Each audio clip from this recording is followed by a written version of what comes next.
So just a little background. When you buy a personal residence, what's the number one thing people buy a personal residence based on? Emotions, exactly. You can get somebody to way overspend on a personal residence because they get that feel, they feel good, they love it, it's home. As an investor, what's the number one thing you have to buy based on? Equity.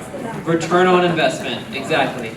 So, if your return on investment doesn't work, why are we doing this? This is a job, we're here to make money. So, inspections are key. A lot of times, you guys can hate me for this, investors are cheap, which is a good thing overall, right? We want to get Thrifty, the best deal. okay? We're thrifty. We're thrifty. Thrifty with our money, yes. We're very thrifty. Investors are very thrifty, right? You want to get the best deal you can on the property. You want to get the lowest construction costs. You want to spend as least money as possible. We want to maximize the amount, what our return on investment is, which is good. Unfortunately, a lot of times investors will skip things like an inspection. And if nothing's wrong, that's okay, because it's not a problem until it's a problem. I guess since we got the PowerPoint up, let's click to the next slide real quick. I think you got to Or click. am I doing this? Okay, perfect. This is a little bit about me. I'm a little odd for an inspector. I have an engineering degree. I have home inspector's license, certified commercial inspector, some engineering certifications. I've inspected over 100 million square feet of property, from California to New York to Florida to North Dakota, and a lot in between. If you've heard of it, I've inspected it.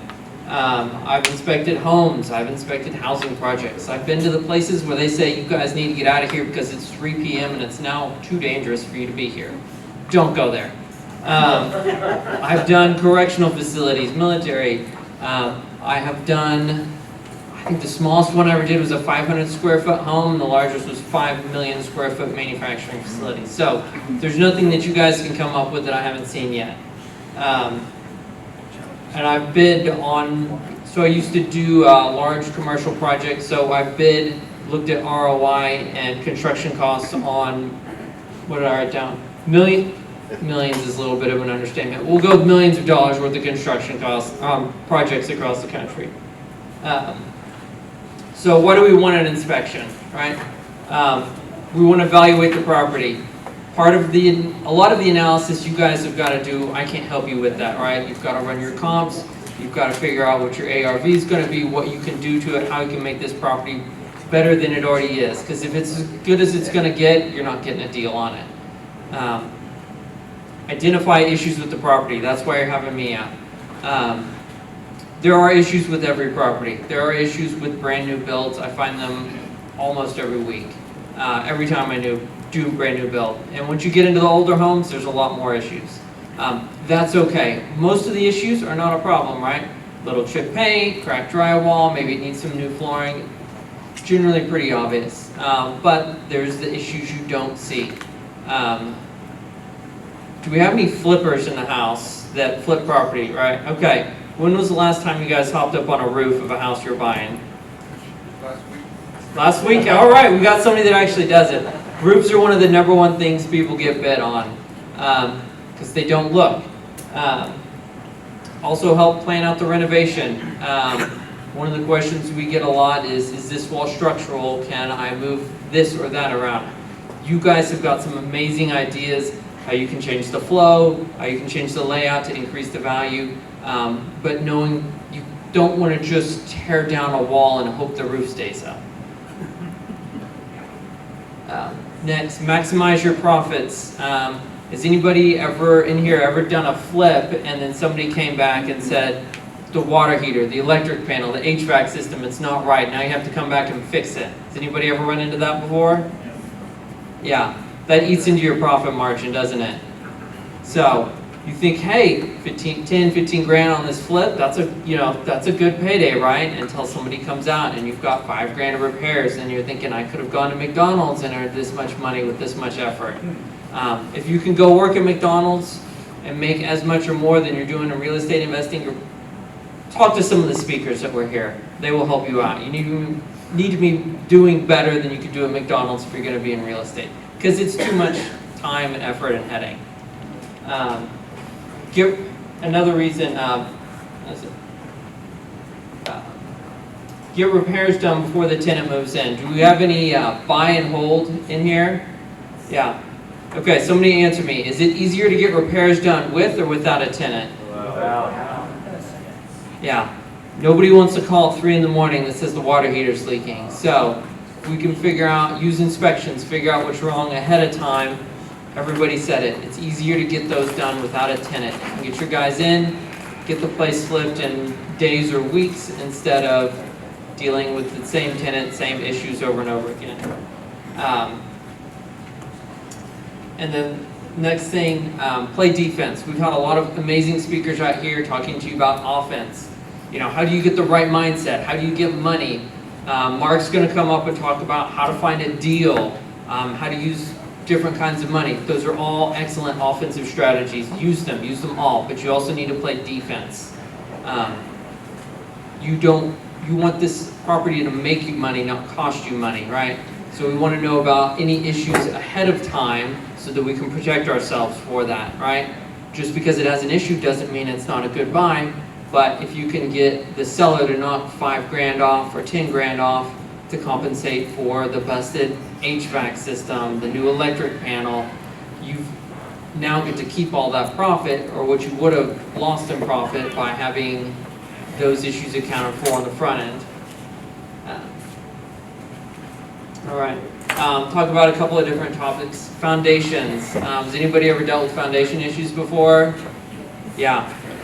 So, investors are fantastic because a lot of times you guys are not scared of foundation issues, which is the exact position to be in. But retail buyers are scared of them. So, not to take advantage of people, but no, if someone's scared about a foundation issue they have with their house, or being able to bring that up, hey, we had a licensed third-party inspector come out and they found foundation issues. I thought I could offer you 50, but now I'm going to be able to offer you 40 or 45. Foundation issues are not just issues with the foundation. It's cracking in the brick, it's cracking in the drywall. They can cause pipes to bust, break HVAC ducts. So it's not just that there's a little bit of cracking in the brick that will caulk over. It's potentially leading to a host of other issues. And like I said, help negotiate the price down of a home. These are some pictures of different foundation issues I've seen. This one's actually in a parking lot. All these lines, those are tree roots. They just busted right through the concrete like it was nothing. They can do that in a parking lot, they can do it in your home. This one, actually, thank you Ron and Andrew for helping us out with this one. The basement wall is just falling in. I'm not sure the tenants or the homeowners had been in the basement in years, because it really does look like that basement wall's gonna fall in, and good luck selling it on the MLS for top value whenever you've got a basement wall that looks like that. This is my favorite recent one right here. Someone just cut off a part of a tree and is using it as a pier. It's not a house, this is a sixplex. So, yeah, there's 5 people, the sixth one was in the back, 5 people whose house is, or whose apartment is being held up by a piece of lumber that somebody cut off the last time there was an ice storm. You want to know about this stuff before you buy, before you make an offer. All of these are, fixable, repairable things, but you got to know ahead of time. Exterior. One of the things I do is, once again, inspections in general, not just home inspections, work for a hard money lender based out of Texas that works here, and they have me do feasibility studies, which is what we were talking about earlier. So, investor puts together a budget. I'm going to fix all these things. This is how much money it's going to cost me. A lot of times their numbers are actually good, which is great because they've got experience or they've met with someone who has experience. But it's not being a little bit short in 1 or 2 categories that gets them. It's the categories that they don't hit. And so the exterior of the home protects it, right? You get water, you get animals in there. Nothing's going to tear up your electrical system faster than a couple of pissed off raccoons, which sounds silly, but you could have spent $10 on a little bit of screen to keep them out. and prevented thousands of dollars of damage. Adds curb appeal, helps keep those rent prices up if you already own it, or helps you turn around the property if you don't. These are some things. So if you can stick your hand in a gap in the wall, you've got a problem. This one, I'm not sure why you would just leave missing bricks in a wall. And this was not an investment property either. This was on the MLS. House with a crawl space. You've got water damage. Water damage, unsurprisingly, is going to cause wood to rot. It happens a lot underneath the bathtubs and toilets and bathrooms. Does anybody want to call at 2 a.m. saying the toilet fell through the floor and now the tenant is suing? No, we don't want to deal with that. So inspections it's not fun. We don't charge near enough to crawl under crawl spaces. And it's not pleasant. There's spiders and snakes and other stuff. So have someone come out, have them do due diligence. Call us, call somebody else, just get an inspection. Sewer lines. Has anybody ever dealt with sewer line issues? Yeah. It's for investors. It's $100 and we'll scope the sewer line. What was how much you guys pay to get the sewer line replaced? $3,000. 3,600. How much? It's like beating it. 37 grand. Yeah. And those numbers sound like you just had to dig through dirt. You didn't have to tear up any concrete. Yep. So has anybody ever had to tear up concrete to get to a sewer line? How much did it cost? $12,000 on the raft, just a small area. So the sewer line outside went straight down into the septic system to a lift station. Okay. And So it would cost more if it goes out to the middle of the street. Yes. City certified. okay. Has anybody ever done a flip where you made $12,000 or less on it? One thing could have knocked out your entire profit margin. You could have found out about it. We charge most people a little more expensive. We charge $100 for investors to go look at the line, look at your sewer line. If you pair it with an inspection with us, that's a lot of money. So, can cause sewage to back up in the home. That's not something you want to deal with professionally or as a landlord. As mentioned by you guys, thousands and thousands of dollars to replace or repair. Here's a fun one.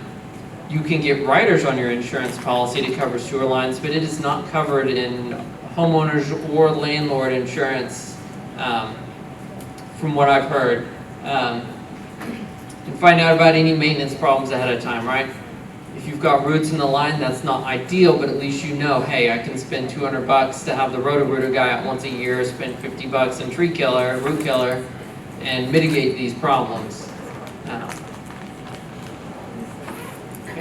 So these are all a brand new home. No one had moved in yet. The tile guy dumped grout down the master shower during the home inspection. It backed up and flooded the master bathroom, the master bedroom, the master closet, the hallway behind the master bedroom, before we were able to get it all turned and shut off. And that was on a brand new home. And then unfortunately, they did clear out one clog, but not the second one. So after the homeowner moved in, it happened again.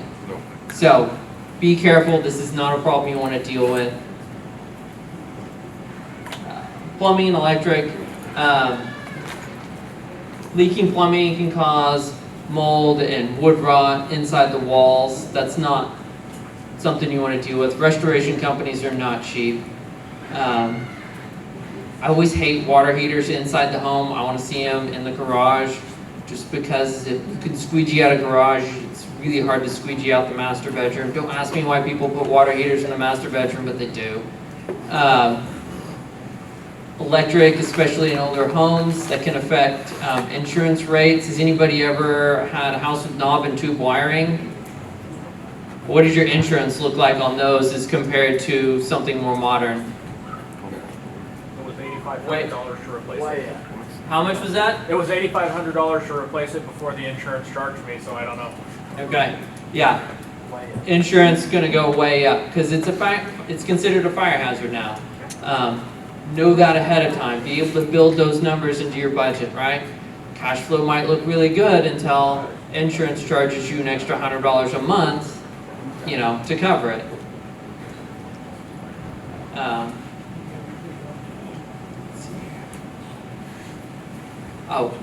Here's a fun one.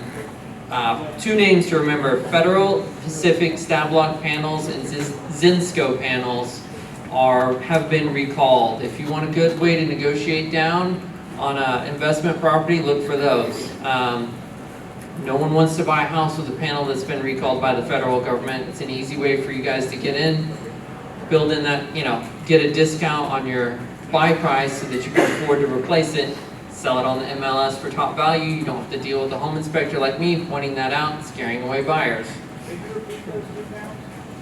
Federal Pacific Stab Lock panel, Stab Lock, and Zinsco, Z-I-N-S-C-O.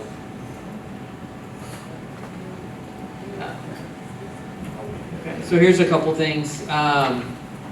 This was a fourplex we looked at for Roger. Does anybody notice anything that looks funny about that tub? There's not a floor beneath it. It's on the second floor.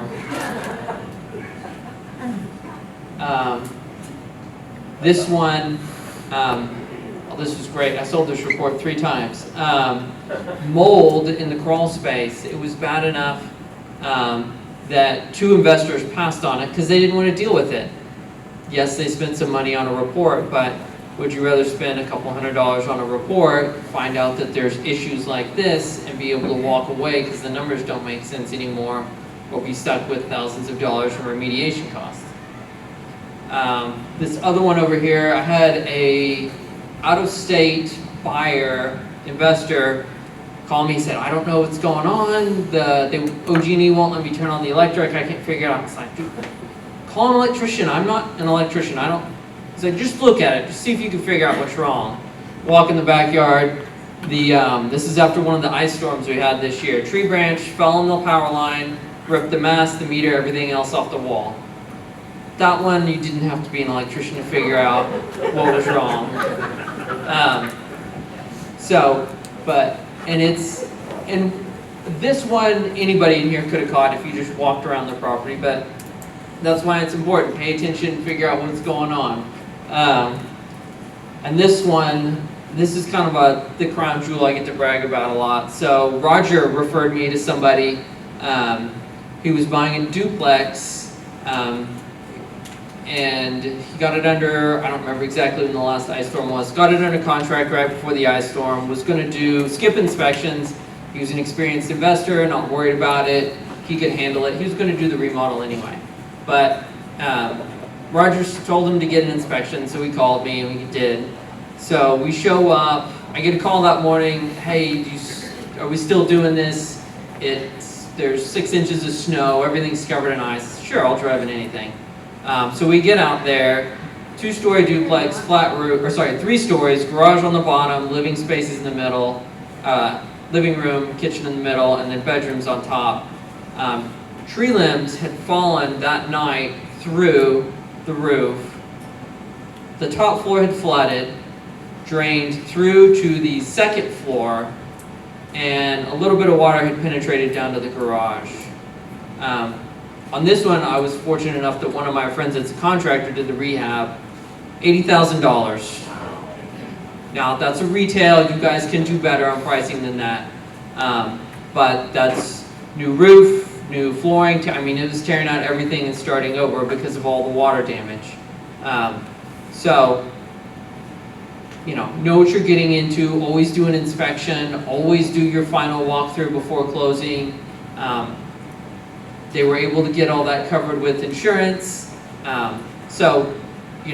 It ended up being okay, but if he hadn't gone back and checked, if he had signed on the line and title, that property would have been his.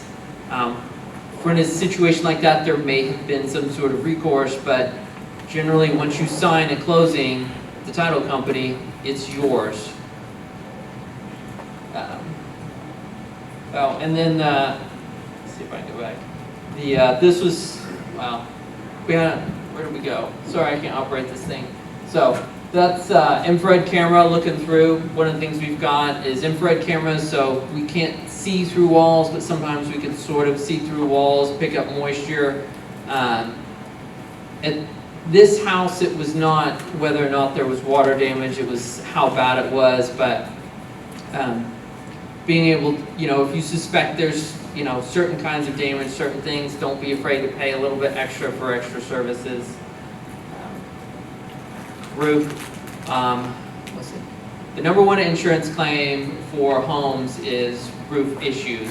Roof protects your home, it keeps the wind, the rain, the hail out. Roof leaks can cause drywall damage, mold and mildew issues, damage to tenants' possessions. It's happy tenants don't file lawsuits. It's the ones that are mad. And problems don't get better. A little bit of caulk on the roof or a little bit of tar doesn't fix the problem. If you need to patch it because then it's emergency, patch it, get it to quit leaking. That's not a long-term solution though. Let's see here. Here's a couple pictures from roofs we've seen. Going from, we know it's a problem, I'm not sure this blue tarp is a proper roofing material. The owner thought it was because he had screwed a 2x4 on top of it to hold it in place, and that's not a patch job. Shingles completely ripped off. We had turbine fly off the roof somewhere. Satellite dishes. I hate satellite dishes. No offense to anybody who likes satellite TV. This is what happens when you take a satellite dish off. Take the dish, just leave that mounting bracket. It will save you a lot of headache. So, but these are some of the things. I mean, you think if this is what I see on the roof, it's a matter of time before something, we've got more problems going on. Here's some miscellaneous pictures. This one, this is the same basement as that wall that was collapsed in. I'm just assuming they didn't do any housekeeping in the basement. HVAC unit in the roof, or in the attic. I always like to see float sensors on them. That's some of the best money you'll ever spend.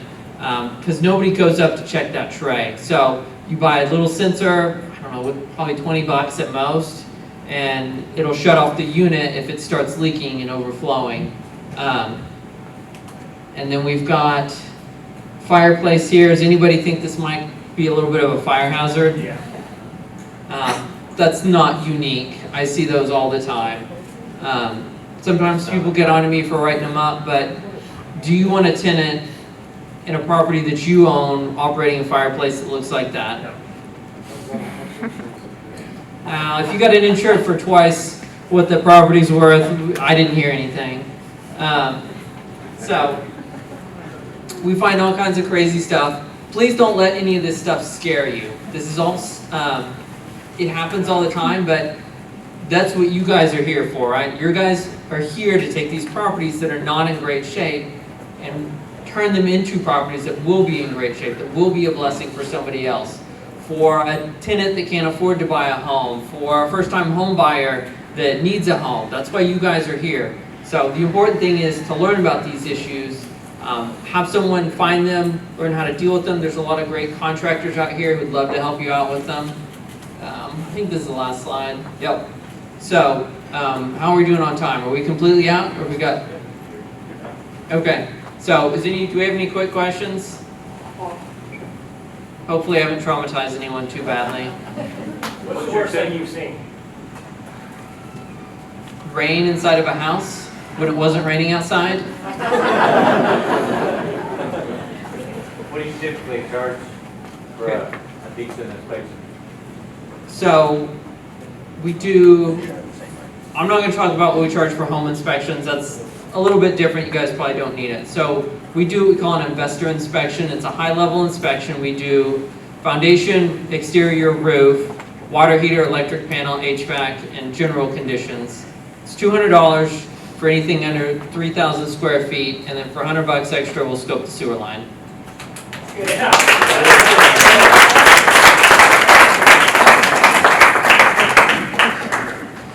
Now, once again, listening to what was said and what wasn't said.